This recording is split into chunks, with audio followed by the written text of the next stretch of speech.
Hi అండి. ఏంటనుకుంటున్నారా? పొనగంటి కూర. So పప్పులో వేద్దాం అనుకుంటున్నాను. ఎప్పుడు శనగపప్పు కందిపప్పులో వేస్తాను, ఈ మాట మాత్రం పెసరపప్పులో వేస్తున్నాను. సమ్మర్ కదా, చలవగా ఉంటుందని నేను పెసరపప్పులో వేస్తున్నాను పొనగంటి కూర. చూసారు కదా, నేను హార్వెస్ట్ చేసినాను. నేను ఇలా పెంచుకుంటాను, చక్కగా వచ్చేస్తుంది. ఒక చిన్న కుండీలో వేసేసేయండి, చక్కగా ఇలా వచ్చేస్తుంది అనమాట. దీన్ని మనం ఇలా హార్వెస్ట్ చేసేసుకోవచ్చు. చక్కగా మీరు కూడా ట్రై చేయండి. ఎప్పుడైనా మీకు కుండీలు ఉంటే మాత్రం, మీకు అవకాశం ఉంటే మాత్రం తప్పకుండా మీరు ఇలాగా హార్వెస్ట్ చేసేసుకోండి. ఇలా మొక్కలు పెంచుకుని హార్వెస్ట్ చేసుకోండి. చాలా చాలా మంచిగా వచ్చేస్తుందండి. మనం హ్యాపీగా ఎంత పప్పులో వేసేసుకోవచ్చు, అలాగే కూర కూడా చేసేసుకోవచ్చు. అందుకే చెప్దామని మీకు చూపిస్తున్నాను. సో ఇదంతా నేను హార్వెస్ట్ చేసేస్తాను. హార్వెస్ట్ చేసేసి నేను పెసరపప్పులో వేసి మీకు రెసిపీ చూపిస్తాను. ఓకేనా? నా ఛానల్ని సబ్స్క్రైబ్ చేసుకోండి, సపోర్ట్ చేయండి. చూసారా ఎంత బాగా విరివిగా వచ్చేసిందో. ఇంకా ఇంకో చోటు ఉంది, అవంతా కలిపి కోసేసి చక్కగా పెసరపప్పులో వేస్తాను. మీరు కూడా మీ ఇంట్లో కుండీలు ఉంటే, డాబా ఉంటే మీరు కూడా ఇలాగా ఏం లేదు, మామూలు వాటర్, వెజిటబుల్ వాటర్ ఇవన్నీ వేసేస్తే సరిపోతుంది. మనం ఏం ప్రత్యేకంగా ఏమీ మందులు కానీ ఫర్టిలైజర్స్ కానీ ఏమీ వాడక్కర్లేదు. చక్కగా ఇదే మనకి పెరిగిపోతుంది అనమాట. ఎన్నిసార్లైనా వస్తుంది. ఓకేనా అండి? డూ ట్రై అండి. నా ఛానల్ సబ్స్క్రైబ్ చేసుకోండి, సపోర్ట్ చేయండి. బాయ్ అండి. సో నేను ఇందాక మీకు చూపించాను, హార్వెస్ట్ చేసుకున్నాను. హార్వెస్ట్ చేసుకుని చక్కగా పెసరపప్పులో పచ్చిమిరపకాయలు, కొంచెం పసుపు, కొంచెం కారం వేసేసాను. ఇప్పుడు ఈ పొనగంటి కూర కూడా వేసేసి ఇప్పుడు నేను దీన్ని ఉడకబెట్టేస్తాను. ఉడకబెట్టేశాక చక్కగా మెత్తగా అయిపోతుంది కదా, పప్పుతో పాటు ఉడికిపోతుంది కాబట్టి మనం పోపు వేసేసుకోవచ్చు. సో ఫస్ట్ దీన్ని ఉడకబెట్టేస్తాను. నెక్స్ట్ ప్రొసీజర్ మీకు మళ్ళీ చూపిస్తాను. దీంట్లో కొంచెం నేను బచ్చల కూర కూడా వేసుకున్నాను. సో దట్ 2 ఆకుకూరలు కలుస్తాయి. 2 విటమిన్స్, మనకి కావాల్సిన విటమిన్స్ మనకు వస్తాయన్నమాట. ఇది పచ్చిమిరపకాయలు తీసేస్తాను. అంతేనండి. దీన్ని ఉడికిపోయాక నేను మీకు మళ్ళీ చూపిస్తాను. చూసారు కదండి, నేను పప్పు ఉడకబెట్టేసుకుంటానని చెప్పాను. 2 ఆకుకూరలు కలిపాను, పెసరపప్పులో వేసుకున్నానని చెప్పాను. ఎప్పుడు నేను కందిపప్పులో కానీ లేదా శనగపప్పులో వేసుకుంటాను పొనగంటి కూర అనుకున్నాను.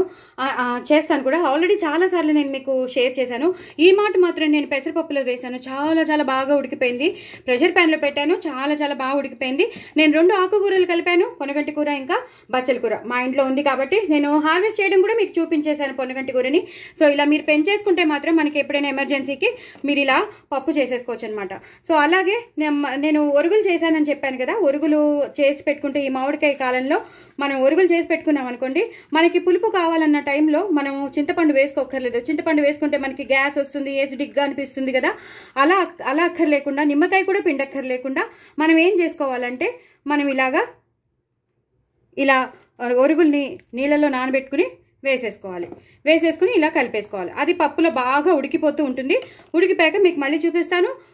ప్రస్తుతం అయితే కరివేపాకు వేసేసుకుంటున్నాను నేను. కొంచెం ఎక్కువ కరివేపాకు వేసుకోండి. నా దగ్గర కొత్తిమీర లేదు, కొత్తిమీర ఉంటే కూడా మీరు కొత్తిమీర వేసేసుకోండి. సో ఇది బాగా మరగాలండి. మరిగాక నేను పోపు వేసేసి మీకు చూపిస్తాను. పోపు పెట్టేసుకున్నానండి. ఆవాలు, జీలకర్ర, ఎండుమిరపకాయలు, అలాగే వెల్లుల్లిపాయలు వేసేసుకున్నాను. ఇప్పుడు ఇంగు వేసేసుకుంటానండి. ఇంగు చాలా మస్ట్ అండి. ఇంగు ఎక్కువ వేయకపోతే బాగోదు. ఇంగు వేసుకోవాలి. అలాగే నేను ఎప్పుడు చేసి పెట్టుకునే ఆవాలు మెంతుల పొడి, అది కూడా వేసి పెట్టేసుకోవాలి. వేసేసుకుని అప్పుడు నేను చాలాసార్లు చెప్పాను మీకు, నేను ఎప్పుడు కారం వేస్తానని పప్పులో. సో ఆ కారం కూడా వేసేసుకుని బాగా ఇలా అనేయాలి. సో దట్ ఆ కారం అంతా ఇందులోకి వెళ్ళిపోతుంది. వెల్లుల్లిపాయలు, ఎండుమిరపకాయలు అన్నీ బాగా వేగిపోతాయి. ఇది బాగా మాడకూడదండి, మాడకుండా చేయాలి. చాలా చాలా బాగుంటుంది. ఎప్పుడైనా సరే ఇలా చేసేసుకోవాలి. నేను ఆ గిన్నెలో ఎక్కువైపోతుందని చెప్పి కొంచెం సపరేట్గా ఇంకో గిన్నెలో కూడా పప్పు తీసాను అనమాట. దాన్ని నేను ఇందులో కొంచెం ట్రాన్స్ఫార్మ్ చేసేసి అప్పుడు ఒరిజినల్ దాంట్లో నేను వేసేస్తాను. ఇలా వేసేసుకోవాలండి. ఇలా వేసేసుకుని చక్కగా ఇలా కలిపేసుకోవాలి. సో ఇందాక మనం ఉప్పు వేయలేదు కదా, ఉప్పు తగినంత ఉప్పు వేసేసుకోవాలి. ఇది సరిపోతుందండి, సరిపోతుంది. ఇది వేసేసుకుని చక్కగా పోపు పెట్టేసుకున్నాం కదా, ఆవాలు, జీలకర్ర, ఎండుమిరపకాయల పోపు, ఇంగు పోపు ఎక్కువ పెట్టేసుకున్నాం కదా, చాలా చాలా బాగుంటుంది, చాలా టేస్టీగా ఉంది. ఈ టైంలోనే మనం కరివేపాకు వేసేసుకోవాలి. అంతేనండి, పప్పు అయిపోయింది. బచ్చల కూర, పొనగంటి కూర పప్పు చాలా చాలా టేస్టీగా ఉంటుంది. డూ ట్రై అండి, చాలా చాలా టేస్టీ అనేది.